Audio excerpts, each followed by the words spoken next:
что ты только раб, Нео. Как и все, ты с рождения в цепях, с рождения в тюрьме, которую не почуешь и не коснешься. В темнице для разума. Вы уверены, что знаете, кто такой Морфеус? Большинство скажет, что имя – это же прямая отсылка к греческому богу сновидений. И будет право. В мифологии Морфий – сын бога сна гипноза, тот, кто создает и посылает сны людям. Кажется, все логично.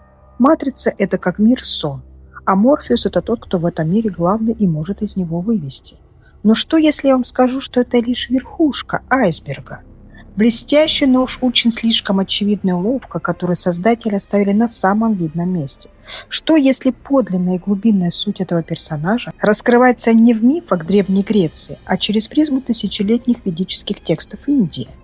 В этом видео мы разберем, как Вачовски, возможно, зашифровали в Морфеусе образ древнего проводника между мирами и почему красная таблетка, хоть и является оригинальной идеей фильма, символизирует нечто гораздо более древнее.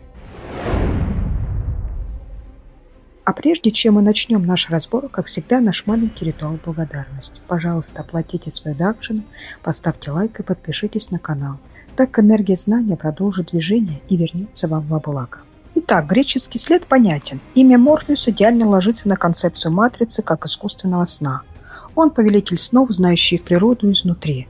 Но давайте на секунду задумаемся. Неужели создатели такого сложного произведения, как «Матрица», оставили бы разгадку ключевого персонажа такой простой?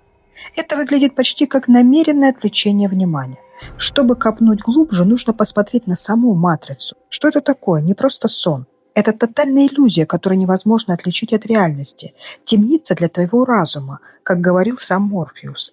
И в философии индуизма для этого есть точное и мощное понятие майя. В самой первой нашей серии мы подробно разобрали этот термин. Майя – это космическая иллюзия, пелена, скрывающая от нас истинную реальность. Мы рождаемся в этой иллюзии, считаем ее единственной правдой, проживаем в ней всю свою жизнь, не догадываемся, что находимся в ловушке собственного восприятия.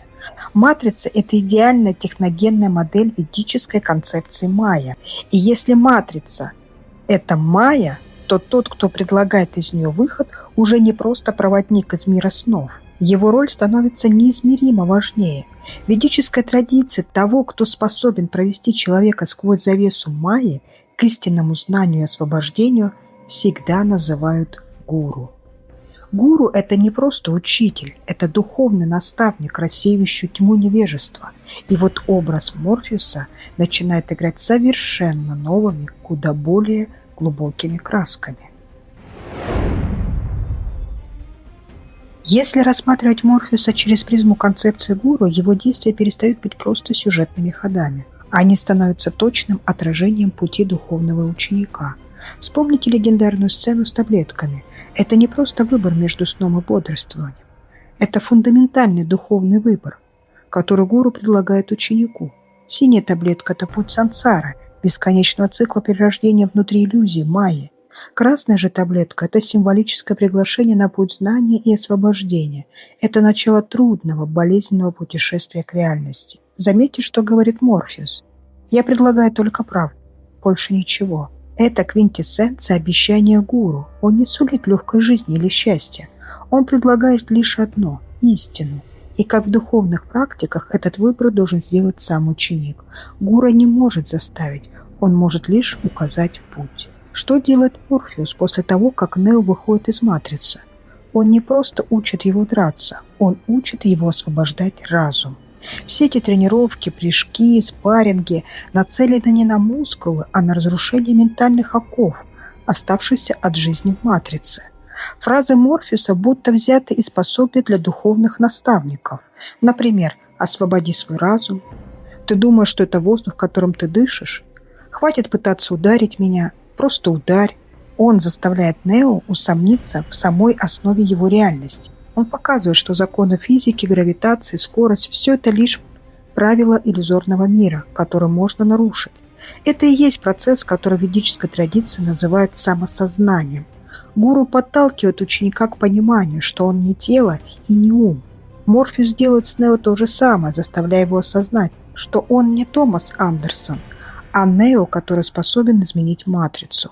Одной из главных черт Морфеуса – его абсолютная, почти фанатичная вера в то, что Нео избранный. Он верит в это даже когда сам Нео в себе сомневается. Он готов умереть за эту веру. В ведических эпосах, таких как Махабхарата, наставник часто видит в герое его скрытый потенциал, его дхарму, предназначение, задолго до того, как герой сам это осознает. Морфеус и есть тот самый проводник. Он не просто дает Нео карту, он идет с ним, поддерживает его и своим примером показывает, что значит верить. Его вера – это как катализатор, который в итоге позволяет Нео принять свою судьбу. Морфеус – это посредник между Нео-человеком и Нео-избранным. Его вера доставляет Нео к его истинному предназначению. Помимо майи иллюзии, фильм постоянно говорит об идее кармы и свободной воли. Персонажи без конца обсуждают выбор и его последствия. Пифия не предсказывает будущее как нечто высеченное на камне. Она лишь указывает на возможные пути. Окончательное решение всегда за человеком. Это чисто ведическое понимание судьбы. Есть вектор, заданный прошлыми действиями, то есть карма. Но в любой момент у тебя есть свобода воли, чтобы изменить этот вектор. Мы уже прошли путь через иллюзию в первой серии. Мы увидели силу разрушения бога Шивы во второй. И теперь в третьей перед нами раскрывается суть тот, кто ведет к пробуждению. Морфеус – это не просто наставник Нео. Он архетип учителя, гуру, символ света, который загорается внутри человека, когда тьма больше не может удерживать. Но история не заканчивается здесь, ведь есть еще одна фигура, та, кто знает все наперед – Пифия. Кто она? Ведическая богиня, энергия судьбы или зеркало сознания? Об этом следующая серия цикла «Матрицы и Веды». Подпишитесь, чтобы не пропустить продолжение. До новых встреч! Увы, невозможно объяснить, что такое матрица.